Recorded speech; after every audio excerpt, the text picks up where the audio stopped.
Padre Fábio, há anos que eu não tinha paciência para ler um livro. Minha esposa, desde dezembro passado, passava por problemas de depressão e no supermercado eu vi o seu livro, Quem Me Roubou de Mim. O título me chamou muita atenção e confesso que comprei na intenção de que ela fosse ler. Graças a Deus, a depressão dela está indo embora.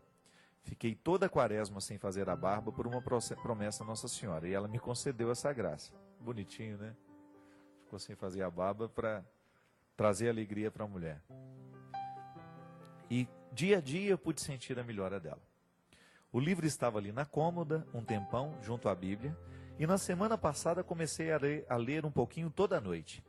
Leitura que me fez ver as coisas de um ângulo diferente e de maneira mais clara. E posso dizer, padre, que é uma leitura indispensável a todo ser humano. Um grande abraço, Moacir José Silva. Muito obrigado, Moacir. Eu também acho que é um livro que pode ajudar muito, porque todos nós, de alguma maneira, somos um pouquinho roubados, né? Roubamos e somos roubados. É impressionante o quanto é difícil a gente estabelecer o limite. Quanto é que do meu território eu vou conceder que o outro possa entrar e tomar posse? Porque amizade, relacionamento é sempre isso. É a autorização de que o outro entre na nossa vida. E nem sempre o outro entra com responsabilidade. Eu encontro muita gente machucada pela vida, justamente porque uma outra pessoa entrou no seu território de maneira desrespeitosa. Machucou, jogou ali o seu lixo e depois foi embora. Só que com um detalhe, levou embora daquela pessoa toda a força que ela tinha para os seus recomeços. Isso é sequestro da subjetividade. Quando a gente passa por uma experiência de afeto em que o outro torna-se o proprietário das nossas decisões. Quando a gente se torna incapaz de decidir.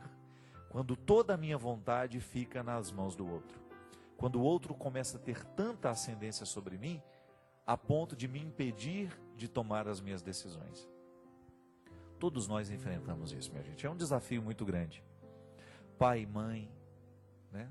Na relação marido e mulher, na relação com os filhos.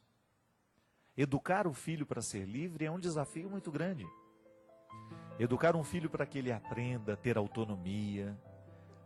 Né? Autonomia é um processo difícil da gente chegar. Na vida, a autonomia não chega facilmente, não. A gente precisa lutar. Mas essa autonomia, ela também não pode ser interpretada como libertinagem. Agora ninguém manda em mim, eu agora não tenho mais regras. Não, não é assim não. É o contrário. A autonomia é o pleno conhecimento das regras. É o ser humano situado no contexto de regras e possibilidades. É interpretar a regra como um caminho seguro para o meu agir. Autonomia é isso. Quando eu vou tomando posse de mim, eu vou tomando posse do que eu posso, né? Do poder, e tomo posse daquilo que eu não posso também. Eu sei quem eu sou. Não sou uma ilusão. No livro a gente trabalha esses conceitos, né? Ser pessoa, a filosofia nos ensina, sobretudo no contexto judaico, e depois a antropologia cristã vai aprofundar isso. Ser pessoa é a gente estar sobre esses dois pilares. Eu tenho posse de mim e depois me disponho ao outro. Eu sou dono de mim. Eu tenho cada vez mais um controle dos meus afetos, das minhas reações. Eu tenho um conhecimento da minha realidade, do meu contexto. Eu sei de onde eu nasci. Muitas vezes eu sei interpretar o momento de hoje a partir do meu passado. Eu tenho uma visão mais ampla sobre mim. Eu sei por que às vezes eu ajo dessa ou daquela forma. Isso é ter a posse. Né? É você estar mergulhado nesta missão de ser o seu dono. Um exemplo muito simples. Quando eu sinto ciúme de alguém, quando eu começo a querer o outro para mim, eu preciso tomar posse de mim. Eu preciso ter consciência de que eu não tenho direito de sentir isso. Eu não tenho o direito de agir na direção do outro tomado por esse sentimento de posse. Sabe por quê? Porque quando eu faço isso, eu perco um pouco a minha capacidade de ser eu, porque o ciúme vai me fazer agir de um jeito desonesto comigo mesmo. Eu vou começar, muitas vezes, perder a minha vida de vista para ficar olhando o que o outro está vivendo. Toda vez que eu tomo consciência de um defeito meu e começo a trabalhar para superá-lo, de alguma maneira eu estou tomando posse de mim, do meu território. E quando eu luto para que esta tomada de posse seja cada vez mais um processo constante, eu vou acelerando então este primeiro pilar do conceito de pessoa. Eu me possuo. Você se possui? Essa é uma pergunta difícil de ser respondida, né? Você já se possui? Você já tem conhecimento das causas do seu agir? Por que você é tão ciumento? Por que você é tão aborrecido? Por que você é tão orgulhoso? Você é mentiroso? Por que você mente tanto? Ninguém é mentiroso por acaso. Veja bem, tomar a posse de si, você já se possui, é estar consciente de tudo isso. É claro, gente, nós nunca vamos ter consciência plena das coisas, mas é uma maneira muito interessante da gente controlar o nosso temperamento. Quando você sabe que você é nervoso demais, você precisa conhecer onde é que está a causa deste nervosismo. São as inseguranças? Você tem medo de que alguém saiba mais que você? Em um determinado momento da sua vida você foi humilhado? Ou alguém mandou muito em você e agora você quer mandar em todo mundo? Volto a dizer, ninguém é por acaso. E quando a gente vai mergulhando neste autoconhecimento, a gente vai tomando posse da propriedade, né? Como se a gente fosse passando a nossa escritura para o nosso nome, né? O território é seu, mas você ainda não tem a escritura. O autoconhecimento, o esforço que você faz para se conhecer ao longo da vida, é uma maneira de passar a escritura para o seu nome. E aí tudo bem, você só pode dar para o outro aquilo que é seu.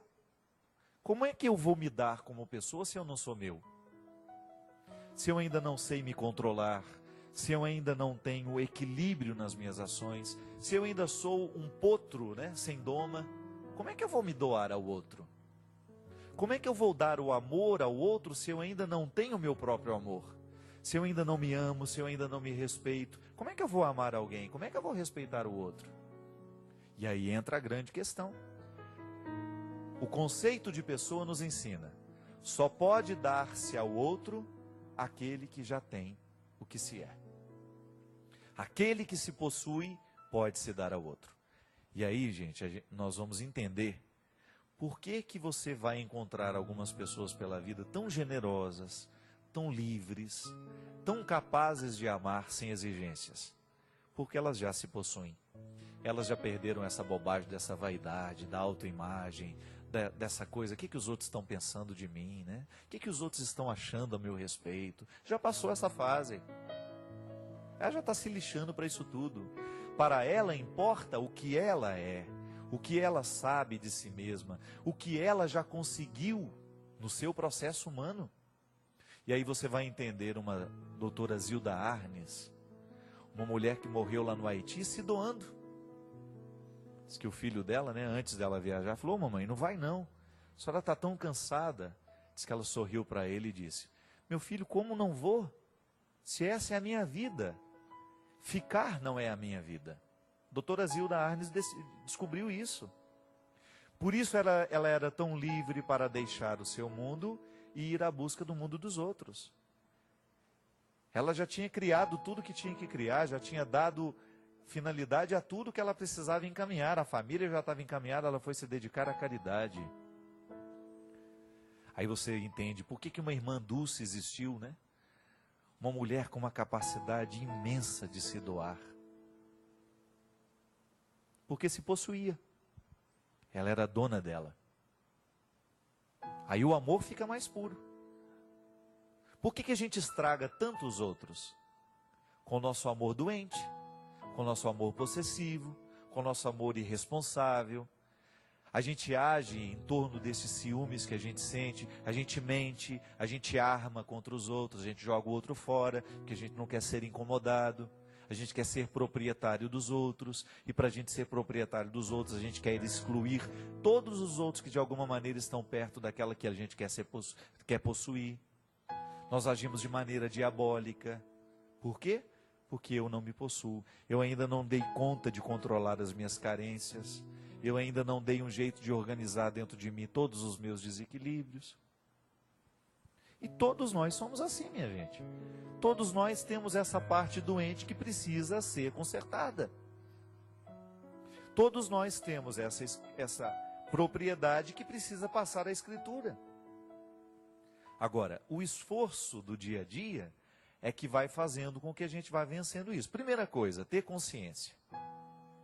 Primeira coisa, o primeiro passo para a transformação é a consciência. Eu tenho que ter consciência das minhas possibilidades e dos meus limites.